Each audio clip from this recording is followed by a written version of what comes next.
This evening, we are happy to speak with a founder, leader, idea generator, and implementer in the form of Ken Sanbury. Now, past just planning, Ken is an event engineer who also has a background in PR, communications, brand management, and business development, as well as innovation. So we say thank you so much for joining us, Ken. How are you? I'm good. I'm good. How are you? Working on it, thank you. But I'm wondering though, let's start off from base level. What does your company, what's the name of your company, and what does it do in terms of services that it offers?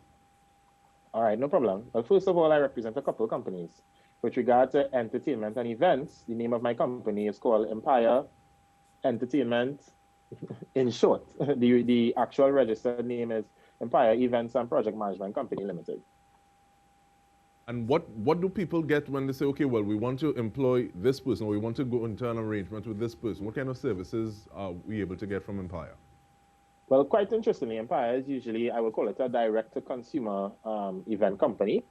So yes, in the past, we have worked with several brands, such as Randy Glasgow, for instance, in the background of doing more hosting and event planning. But usually, we will provide a service to the general public, which would be a good time. That's the core service that we provide, a good time. But that makes me ask the question though. Looking at 2020 and you see it progressing and 2020 becoming 2021, describe your preparation process for, and I'll call it loosely the carnival season or for Carnival 2021. All right, no problem. So, preparation time. Well, this year is very different because, of course, prior to COVID-19, events, at least our events would have been launched way earlier and tickets would have started to sell from the day that, the event was launched. So you find that as an event planner, I would be able to plan alongside with my team much better because I'll know how many patrons are coming. We'll already get some money from the patrons, so we could start engaging people early o'clock. Within this climate, every week it's something different. One week the beach is open, the next week you can't park on the beach, So like, because things are changing so rapidly, the preparation has become a very nimble process where myself, along with the rest of the team, we would have to be consistently communicating with each other and reinventing ways for us to have a shorter promotion cycle, but still achieve great results. And I like the fact that we're able to go from macro and come right down to the nitty gritty, because I want to ask about your involvement in Sekon Sunday, which is something that would have happened already. And in terms of like that kind of pivoting, becoming a little more nimble, as you say, what are some of the logistics that would have had to be undertaken to get that project up and running? No problem. Well, of course, meeting with Queen's Hall, that would have been, I think, a major component, and that would have been a part that I would have been involved in. That would have been a part my team would have been involved in, and I think working around and working with, the laws and the protocols and so on. I think that would have been a major part. Safety is up here, and then everything else, enjoyment, people enjoying the show and so on is down here because, within a pandemic, safety is the number one priority. That is definitely the I would say the most important thing to organize logistically, and I think we were able to kind of work our way into the idea and work our way into the end result. And there are two points I want to raise and questions I want to ask about that. One, that level of communication. Is it that it has to be a lot greater in terms of you and the venue, in this case, Queen's Hall? And saying, okay, who's going to do what? Are you going to be taking care of this aspect of safety and following protocols? What level of responsibility do we have? How did that conversation go? No problem. I think it's a really good question because I think there's no way that you can have an event without a venue that cooperates and that really works with you. Like with, and I'm doing this with my fingers because that's really what happens. So when we were working with Queen's Hall, they would have shared with us their seating chart, for instance, and we would have worked together on the seats. They would have informed us as to where to put things, where not to put things, and how we could, work to maintain protocol. I actually worked at another venue for another event, Cipriani College of Labor. and they were also very accommodating, and they also worked with us. And what we would do is that, things would change even on our end, and we would just communicate, um, you know, to them. They would communicate to us, and once there's an event manager, usually we would meet with like the owner of the establishment or the venue. But then, like, there's a normally an individual assigned to deal specifically with the managing of the event, and that person at both venues has been quite accommodating, and has worked with us, step by step. And the second question on that train of thought, how much pressure were you feeling to say, okay, well, we are part of this? And I know that you're also a member of the association that deals with promotions and these kinds of events. But how much pressure Yeah, are you yeah. feeling that if we do this right, we could crack the thing open in a good way? If we do it wrong, we could make the whole Dolly house mash up. Well, the thing about it, to me, doing it wrong is not an option, doing it wrong is not an option at all. I think for us, it was all about, putting your best foot forward. And I think, now we really have to revisit how events are done.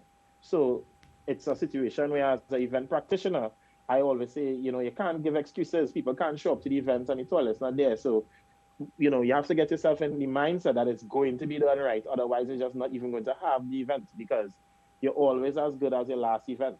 So it doesn't matter how many amazing things I do in the past. If this one next thing is not amazing, then it would reflect badly on the entire group. And I like the fact that you're thinking about it like a mindset. So, because we had another conversation a little earlier, and the person was saying that as opposed to saying, okay, this is why we can't do it, how about we change that mindset to say, okay, well, this is going to be done. So how can we do this in the best possible manner to ensure that everyone comes out of it smiling? And that makes me want to ask the question, though, because you say we have to revisit the way that we deal with events. What goes into the process of going from a regular event to an experience? No problem.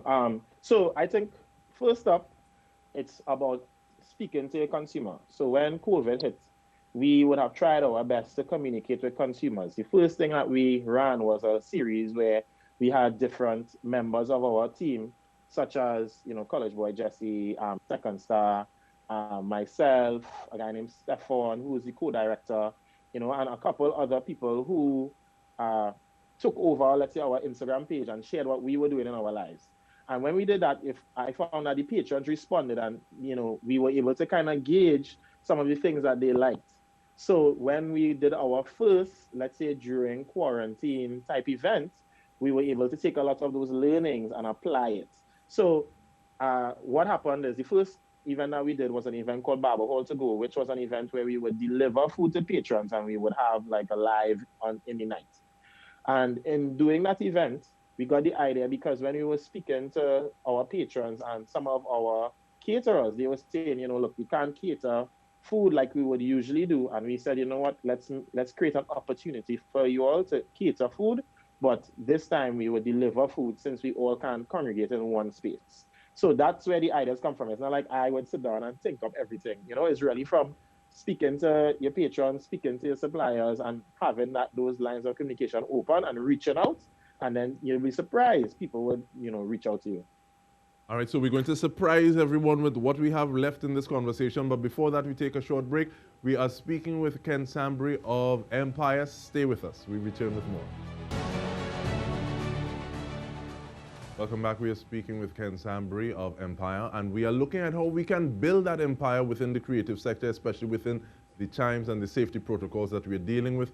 Now, Ken, are there things that you would, learning lessons, because I see some keywords that you have would be listen, learn, define, refine, share. Now, what have you learned thus far during these times that you're willing to share in terms of little tweaks that you've had to come up with, pivots, in terms of taking your events forward, making them experiences? Well, honestly, I learned so much, and so much I didn't expect to learn.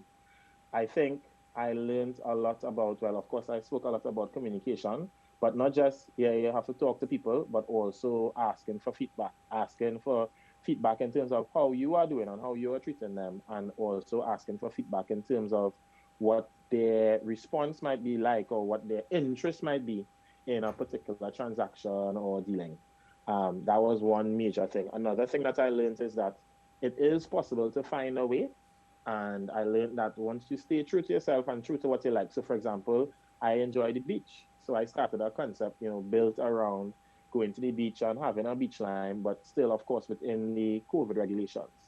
And I found that, I mean, I could, when I was doing it, people were like, yeah, you don't want to just do that in a park, or like make it a picnic or whatnot. And I was like, well, that's cool, but I personally like the beach now. So I think each individual has their own thing that they like. Each company has their brand. So it's just about finding that. And I look around and a lot of people are doing great things. And I feel like although we have certain constraints, we could work together to, really get things done. So those are two major things that I learned. And Ken, I'm listening to you and I'm wondering what goes into the mind that creates this kind of entrepreneurial drive, because both of us might like the beach and I might just go and say, okay, well, I'm doing this by myself, but you say, hey, there's an opportunity. What are some of those things that help drive you forward to create, and this is something that we can do and implement? Well, I would say, first of all, the people around you. And I would also say the books that you read. So I would have started listening to way more books ever since quarantine started, because of course, you're just home. And not every time you want to be watching a screen. Actually, I never wore glasses before, but because I was watching screens all the time, I got these glasses just to protect myself from watching screens. And because of that, I found that when I would listen to a book, it would like really open my mind to new concepts and new thoughts. And then the people around me, when I come up with an idea, I find that they would encourage me, but they also wouldn't say yes to everything. So I would have felt like, if I get feedback from them, it's good feedback, and that would encourage me to really push through. And that would allow me to kind of like feed my mind with the things that are necessary to get whatever the project is done. Now, Kenny, I'm feeling a little better. I'm not going to be changing the people around me that drastically, but they make me feel as though I need to be feeding my mind with either some books, audio books, or something else of that sort. But before we go any further, please give me contact information so that people can dive in and drink from the source themselves of Empire. No problem, no problem.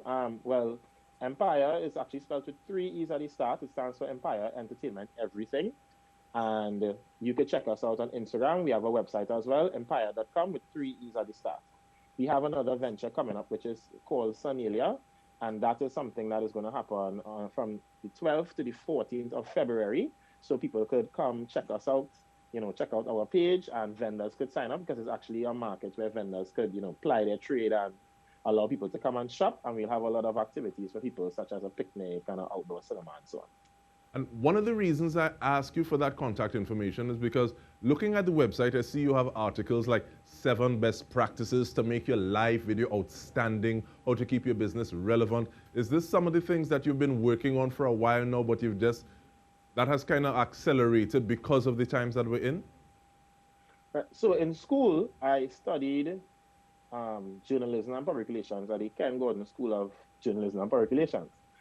So I always, had that education background and that, let's say, likeness for writing articles and doing vlogs. But I found that, in between travel and studying my master's and doing all these events, I never really got the opportunity to vlog as much as I wanted to. So I found during 2020, I was able to write a lot more articles, and I was also able to vlog more. Those articles you're talking about are actually on my personal website. So I have a website called kensanbury.com. So I would put like my thoughts and, just content that could help anyone, such as the ones you were talking about how to make your live video better and so on. Because I feel like when I learn something, I want to share it so that other people could learn as well. And you could not repeat any mistakes that I have made or any mistakes that anyone else has made. So you don't feel sometimes that, wait, no, if they learn it just after I learn it, they could come and pass me in the game? Or what drives your thinking to say, okay, well, I have the information, let me share it? Right. So 2 things. 1, I believe in the power of goodwill. I believe in if you put good into the universe, you're going to get back good. And so that's 1. And then 2, I always remember when I was doing my master's, there was this lecturer, and he would always say, everybody has ideas. but is the execution, right? That really would set things apart. So a lot of times, people might have an idea and they might be very close about the idea, but I would always encourage people not to despair. Even if your idea is shared with someone else, they would not be able to execute it like you do because the idea, comes with the execution. It will really be nothing without that. So I feel like those are the things that encourage me to share as much as possible. And I have felt like in my life, anybody that met me or would meet me in the future would kind of like feel that genuine energy, and we would be able to easily do business or easily develop a rapport. And in terms of digging into your brain a little more, you said that we need to change. The disruption of the pandemic has caused us to really look at what it is we do and how we do it. But in terms of rethinking events, and I say beyond wine and jam, sometimes people think about a concert or an event as just the physical thing, the physical space, and when you're done, it's finished, as opposed to exporting it as a product, which many people are looking at a little more now. But now that we don't have flags running through the shot and blocking this, what are some of the things that we need to think about in terms of the way that we tweak concepts, if not do them differently altogether? No problem. Well, one, I would say that we always want to remember the diaspora. And I think the diaspora, is very important because that is a large number of people who would be able to,